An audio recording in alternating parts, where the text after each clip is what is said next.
Spoiler alert.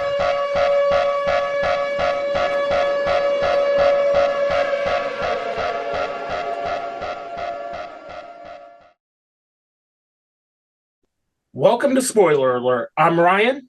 And I'm Dustin. It's the unwritten rule of movie podcasts. You have to cover the Oscars. And normally it feels like obligation to cover the Oscars, but this is probably the best Oscars I've seen in my lifetime. Hmm. I literally agreed with every single nomination. And last year we took a chance on a little indie film called Everything Everywhere All at Once. Hell, Dustin, you pitched me Everything Everywhere All at Once as a podcast idea. I was like, yeah, we should do this. It's going to be a little scene movie. We need to cover this. I Fast forward to a mean, year later, yeah. it won 7 Oscars, swept every major award, Hmm. and well deserved too. All of them. Yeah, totally. And it won Best Picture. So, Yeah. I And that's mean, what made me happy. yeah, me too. Me too. And I love that. I don't know, when it first came out, you had people, you could add this to the list of things that a lot of critics were wrong about because they were like, it's good, but I mean, like I remember even John Campea, your buddy, saying like, oh, it'll never be a best picture. It won't, I mean, maybe it'll get a couple of noms, but like because when it came out, if you recall, um, they were all wrong. But when it did come out, it was in limited release and it was struggling to make enough money to go into a wide release. And then it blew up and it did get the wide Yeah. release and here we are, right? But I just think I don't know, instead of some fucking dry ass like British fucking movie about a sea captain and some fucking broom company in the 1800s or something in London, like we got something that was heartfelt, emotional, and weird, and that was accessible to everyone for once. And I just think I mean, it couldn't have gone to a better movie, especially the fucking hell on earth everybody's been through in the last couple of years. Yeah, exactly. And when you look at all the speeches, specifically from Ke Huy Quan or Jamie Lee Curtis or Michelle Yeoh, they're all genuinely grateful about this movie. They and when you look at everything all everywhere all at once as a whole, it's not out of left field that this would be a best picture winner because it Right. focuses on an immigrant family who's about to lose their business. It tackles generational trauma. It hits all the beats of a Best Picture nominee, but does it in a clever way. It doesn't like this is one of those when and where movies I will remember vividly, like The Matrix or Titanic or any big Force Awakens, even that Hmm. big blockbuster movie, you know when and where you are, where you sat, how you felt watching it. And Yeah. when Same. and it's why I hardcore go to bat for everything everywhere all at once. I remember being in the theater and hearing people laugh and also like hearing people cry. And that was Yeah. something that stayed with me. Like it's great. It And was one of those it's things like that just universal. and then you have the Daniels when they won for writing. They thanked their teachers. They were genuinely sincere in all their speeches. You wouldn't think they looked genuinely shocked to be up there. They were competing against some tough competition with Spielberg, Todd Field Witar, Martin McDonagh for the Banshees of Inisherin. Like they Hmm. were up against some tough competition. They were the underdogs. These two goofy dudes that directed a man's earth-shattering erection in Lil Jon's "Turned Down for What" music video would go on to create this brilliant, wonderful film. Yeah, it really I think hopefully ushers in a new era in terms of filmmaking and what's possible and what people think of a movie. I mean, that movie didn't cost much to make, and look at everything that it did. I mean, I've never seen a sweep like that. There's been ones that were close, but I've never seen one sweep that hard. Yeah. Yeah, and A24 swept all the major awards, including Brendan Fraser for the Whale, which, yeah, another huge victory we need to celebrate because it was between Austin Butler and Brendan Fraser. There was no contest. It was between those two. And I felt, while Austin Butler I felt was great in Elvis, Fraser was next level. Yeah. Well, okay, I know the show was called Spoiler Alert, but don't spoil The Whale for me yet. I'm watching it tonight. Oh, I won't. I'm not going to spoil it, but there's a reason it's on my top 10, which is why I get extremely pissed off when I see marginally attractive people on Twitter slam The Whale. Like, look, I'm a fat guy. I know what Charlie is going through. Shut the fuck up. You're being fat phobic by slamming this movie. Yeah. You have Brendan Fraser giving one of the most sincere speeches of the night. Yeah. And again, that's the other thing I loved about the Oscars. Like, there was humility in these Oscars. There weren't any political lectures. There weren't, aside from maybe two, and yeah, they were quick and justified. Like, yeah, Free Navalny, of course. And yeah, Women Talking did deserve the Oscar. Sure. I think it's just it's one of those things, I think there's been a lot of great stuff the last couple of years, but this is the first year that we're kind of like, COVID's not gone, but we're sort of actually able to move past it in a way where there are red carpets and that people are going back to move. You know what I mean? So it's a big deal. Yeah. And then you have the other big speeches of the night with Michelle Yeoh being the first Asian actress to take Best Actress, which I hardcore rooted for her. She was my will should win because as much as I love Lydia Tarr as a character, Cate Blanchett gets a Tar every other year. Michelle Yeoh is not going to get another chance like this. She's a genre actress. A damn great genre actress, but a genre actress nonetheless. Sure. And when I saw her up there, I genuinely teared up. And then Twitter, of course, is canceling Jamie Lee Curtis because she won over Stephanie Hsu. Don't get me wrong. I hardcore was rooting for Stephanie Hsu to take supporting actress. She's one of my favorite performances of the year. But do you know how hard it is to humanize a Karen? Right. Totally. And actually make her a compelling character? Yeah, I mean, I love Jamie Lee Curtis, obviously, but like lately, she's kind of annoying. Like she's like bitching about staying up late at night and going to bed early, and I don't know, she's like seems like she's like really crabby. And I'm glad she won or whatever, but like, what the hell is going on? And I'm fine with that. Like I saw her talk about Coldplay playing in the daytime or something earlier today. I was like, yeah, I kind of agree with that. Right. Because I barely have time as it is. Like I don't have that energy to like stay up till 1 a.m. to go to shows anymore. And she just gets like mad. I'm just yeah, I get it, but I mean, who wants to go to a concert at 2:00 in the afternoon? You know. Right. And then the Best Picture win happens, and that's when the tears started flowing. When you have stoic Harrison Ford just straight up reading off a teleprompter, like he clearly does not want to be there. Like he's like, "All right, here are the winners here are the nominees for Best Picture," and he reads it so monotonous, and he announces everything everywhere all at once monotonous, and here comes Ke Huy Quan, and Harrison Ford gets this big ear-to-ear smile on his face, and he genuinely hugs him and is genuinely proud of him. Mind you, Ke Huy Quan was short round in Temple of Doom. Right. And you see Steven Spielberg, and they cut to Spielberg looking genuinely happy for him. Mm-hmm.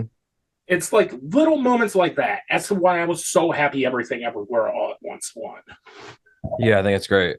I think it's really great. And I think, you know, again, I hope that opens the doors for other filmmakers that are like that. I mean, it was a weird little movie, and I think the fact that Marvel has been messing with multiverse stuff and all these big films are doing multiverse, that they were able to kind of stick a hook in what was popular with a small budget and blow it out. And it was like, it just works. It just worked really well. Shit, Disney Plus is doing their own version of Everything Everywhere All at Once, right down to cribbing the stars of the film with American born Chinese. Yeah, I saw something like that. It's kind of weird. Yeah, it ran during the commercials. Super weird. And they're probably trying to make everybody think it's a sequel or something. Yeah. Yeah, and that's Clickbait. exactly how they were marketing it. And just for the multiversal yell alone, Everything Everywhere All at Once deserved best editing. And the interesting thing about that film is like everyone who worked on that film learned from YouTube. The stunt choreographers, the editors, they all learned from YouTube. Right. And that was like the fun little trivia about that while I was researching for what's going to be my next video. Yeah, no, that's awesome. And then it's like, you know, they hadn't made that much stuff before this, you know? It's great. I think you need more films like that scratch the indie itch, the action itch, and the heartfelt itch, you know, all in one. I think it's really smart. Really now, smart. imagine if Mia Goth were nominated for Pearl alongside Kate Blanchett and Michelle Yeoh. Like, I mean, fuck. That would have been a Sophie's choice right there. Like, totally. That would have been a hard category for me to decide if I were a member of the Academy. Yeah, totally. But I'm going to close off by saying our talk of Everything Everywhere All at Once with this statement: the best picture truly won best picture. Yeah, I agree. I totally agree. All right, so let's get to the other big winner of the night. Yeah. All Quiet on the Western Front. And I thought the movie was fine. I felt like 15 minutes could have been trimmed out of it. Like, I felt the armistice scenes were like what dragged the film down. But where it worked was when it was trying to be that love child of Saving Private Ryan and Come and See, where you're showing the brutality of war, where you're showing this from the perspective of the main character. You're seeing people scared shitless. And then there's that ending that totally works, where it's like, oh, by the way, we're going back to war. Yeah. Yeah, I didn't see this one. I've seen some clips. I've heard some good things. The cinematography looks really great. Yeah.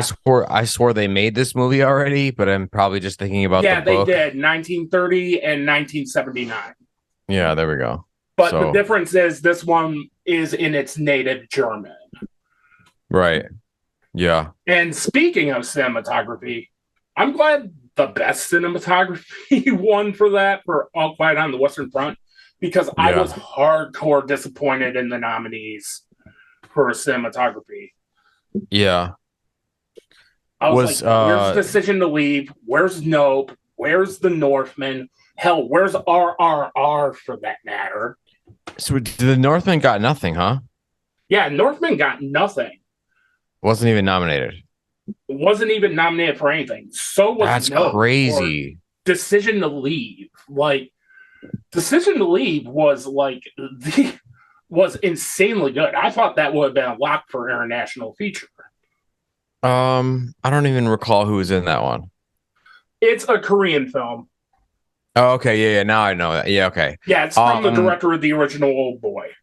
I really like Nope. It feels like, and I don't know how, but it just feels like it was too complex for some of the stupid people, but like it still did really well. And yeah, it should have definitely got some nominations, at least for visual effects, and I think probably for screenwriting or for script, because that script is so good. Yeah, but my thing with Nope is like there are 2 5-star films that don't quite gel. with the Mm, story of the Stephen Ewan's character, and then you have Kiki Palmer and Daniel Kaluuya's characters, and they don't quite gel. well, Which they kind of did, yeah, but I still kind love the of. film. Yeah, kind of. But also at the same time, it does feel a little disjointed, but I think that's almost like on purpose. I don't know. To me, it felt like that because the thing about that movie that was not nominated for a fucking Oscar, and it should have been at least nominated for at least two or three, right? But like, and this is another John Campea thing. He's trashing this the other day too, or a Yeah, couple months ago when it came out over the summer. But he's like, the two stories don't make sense at all. There's no one is completely unrelated to the other. And that's like, bro, how did you miss that? That Stephen what's his last name? Ewan. Stephen Ewan, okay, great actor. His character was the only survivor of that fucking gorilla attack. And the thing like had its arm underneath the Yeah, table, and he mistook that for we're good, right? So when the aliens come around, he thinks he's impervious to being destroyed by them too, and that's why he's doing that. How do people miss that? How does John yeah, Campea miss that? yeah. John, I can't sit through a 3-hour movie Campia. Oh Yeah, God, don't get me started on his thoughts on RRR. Which, speaking yeah. of Dustin, do you know not to? No, I don't. I don't. Oh, No, I don't. I the other like fuck yeah win of the night was Natu, and Mm-mm. it had like some tough competition, like Rihanna's "Lift Me Up," which you think would win the Disney Award for Disney Excellence, Right. and then you have Lady Gaga's underrated "Hold My Hand," she which she is always like the only consistently good thing of the Oscars, whether Yeah. it's her A-plus performance of The Sound of Music or helping Liza Minnelli read the Best Picture nomination last year, which got overshadowed by The Slap Heard Round the World. Yeah, totally. Or and here she is, jeans, t-shirt, no makeup on, performing her big hit single, which I think was a really underrated song from last year. And the song that got big was Playing with the Boys 2.0. God, I can't Jesus. stand that song. 1999. I can't Uh, stand like that Lily White car commercial shit. uh, yeah, well, I feel you. I totally feel you. All right. And again, fuck yes to Guillermo del Toro winning for animated feature. And again, he played the greatest hits, animation and cinema, blah, blah, blah. But that cuts to my next thing where the Academy stopped dead to plug the new Little Mermaid trailer. You have no idea how fucking furious I was. I missed It's that like one. I didn't see that part. you have the show on a roll, and then all of a sudden, out comes Melissa McCarthy and Halle Bailey, and they're going to plug the new Little Mermaid. They Yeah. played off the Elephant Whisperers, Mm. and just to make sure this trailer gets played right in front of everybody. It's like the Oscars are going all in on this. I won't be surprised if it gets a Best Picture nomination next year. And don't expect us to do spoiler alerts on any of the Disney live action remakes. I have a complete boycott on those post live action Pinocchio. Yeah, I can't do it either. I can't do it. I was like, after I watched the live action Pinocchio and seeing Pinocchio stop to smell literal horse shit, I was like, fuck you. Walt Yeah. Disney is turning in his grave. Which is why anytime when I have to talk about the live action Pinocchio remake, I always use that clip. Nice. That's awesome. Huh. And then they play the trailer, and then of course you have Margot Robbie and Morgan Freeman coming out to also plug their 100th anniversary for Warner Brothers.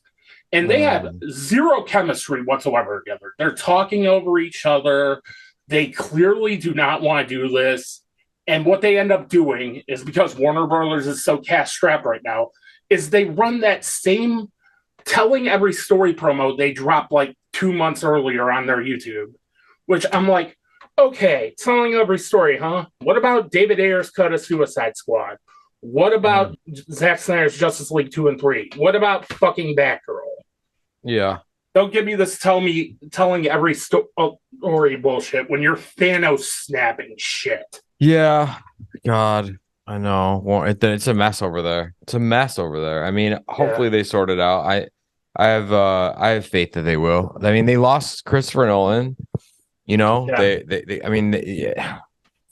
It's hard to say, but I mean, Warner Brothers is always going to be Warner Brothers, but yeah. I mean, they're really trying. They're really trying to pull it together. So, but I get what you're saying. And then you have Jimmy goddamn Kimmel. Mm. Oh my fucking god. Jimmy Kimmel made Amy Schumer look like Billy Crystal. Meaning what exactly? His opening monologue just fell completely and totally flat. Whereas he's like pointing to Steven Spielberg and Seth Rogen. And he's like, well, we have Joe Biden and Hunter Biden here today. I'm like, okay, you're just doing a topical joke to do a topical joke. Right. That's something Friedberg and Seltzer would do. The shitty writers of the Scary Movie movies. Right.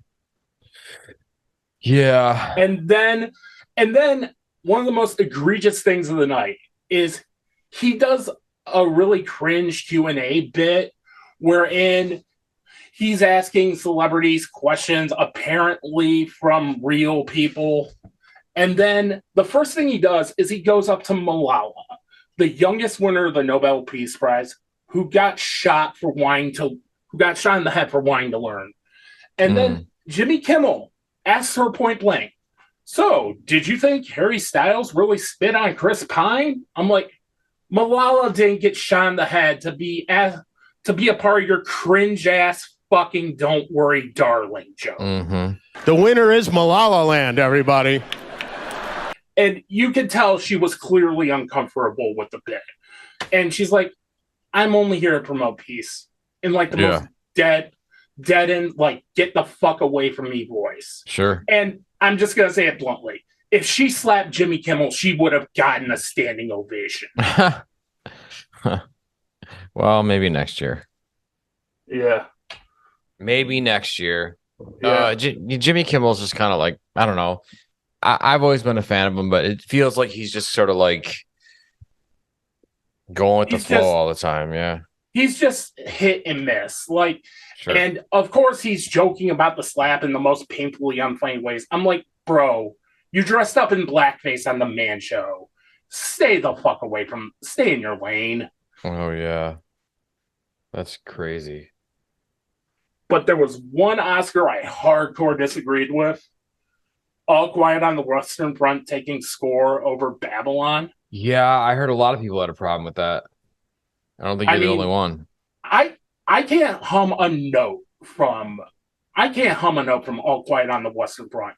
But that Barry sax from Coke Room from Babylon plays in my head rent free. Hell,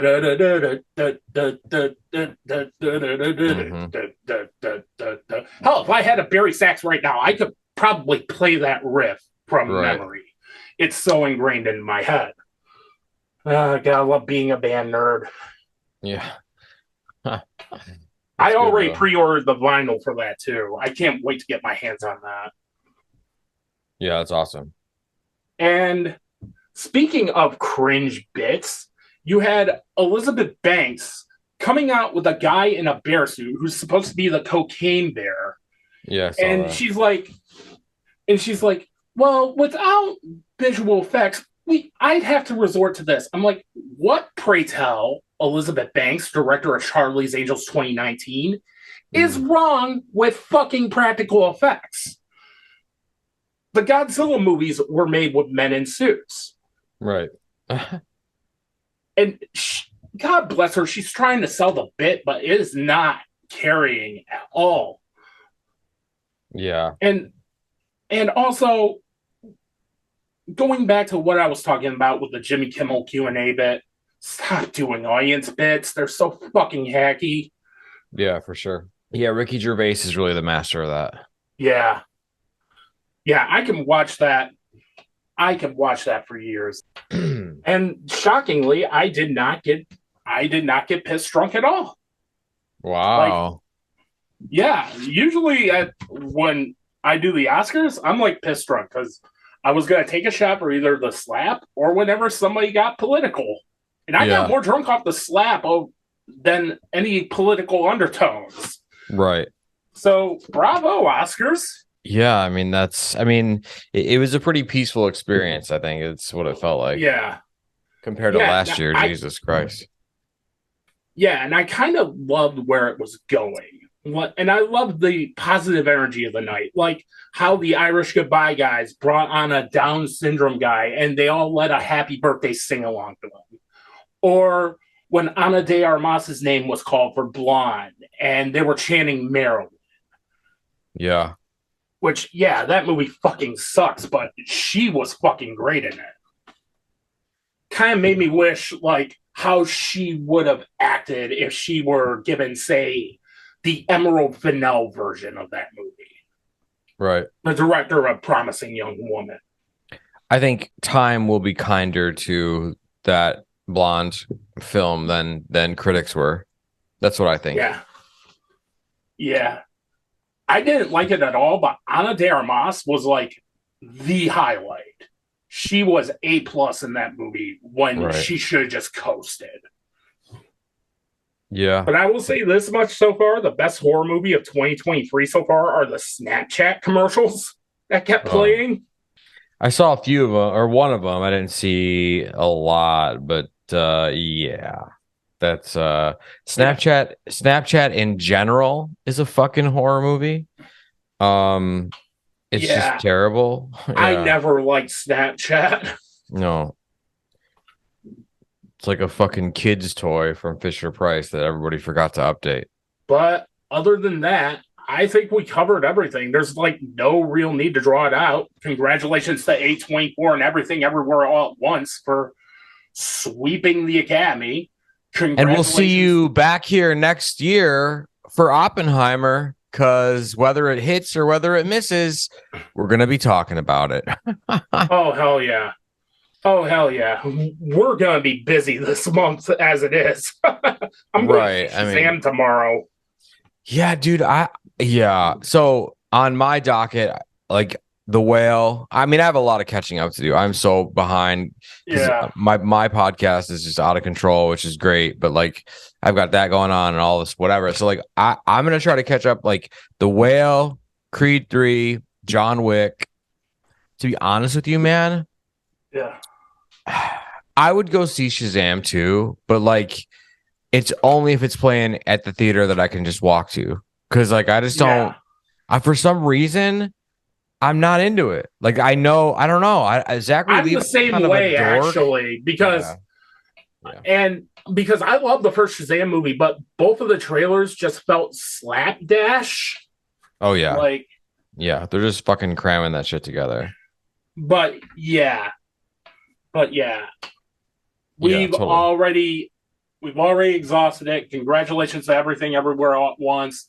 Congratulations to Lady Gaga and Natu for having the best performances of the night. Mm-hmm. Congratulations to All Quiet on the Western Front, being the other sweeper. Sure. And most of all, congratulations to Brendan Fraser for The Whale. Fuck yes. The most well-deserved Oscar of the night. Yeah, I think I might watch that tonight. Yeah, go ahead and watch it. Yeah. We actually toyed with doing a spoiler alert on that, but we were both busy in our active lives. Yeah. Well, Creed, Scream. We got lots coming. John Wick. There's lots coming up. So there's lots coming up. Totally. And hell, I just may tell you about Shazam 2 if need be. All right. Because my priority is to see Creed before anything else. Creed and The Whale. Yeah. I can rent The Whale and I can probably walk over and see Creed. Yeah, I just bought the Blu-ray of The Whale today, so yeah, it's like $6 to rent. Yeah, totally. All right. Be sure to like, comment, share, spread the word of New Realms Media. Follow us on all of our socials at New Realms Media. And until then, we'll see you next time.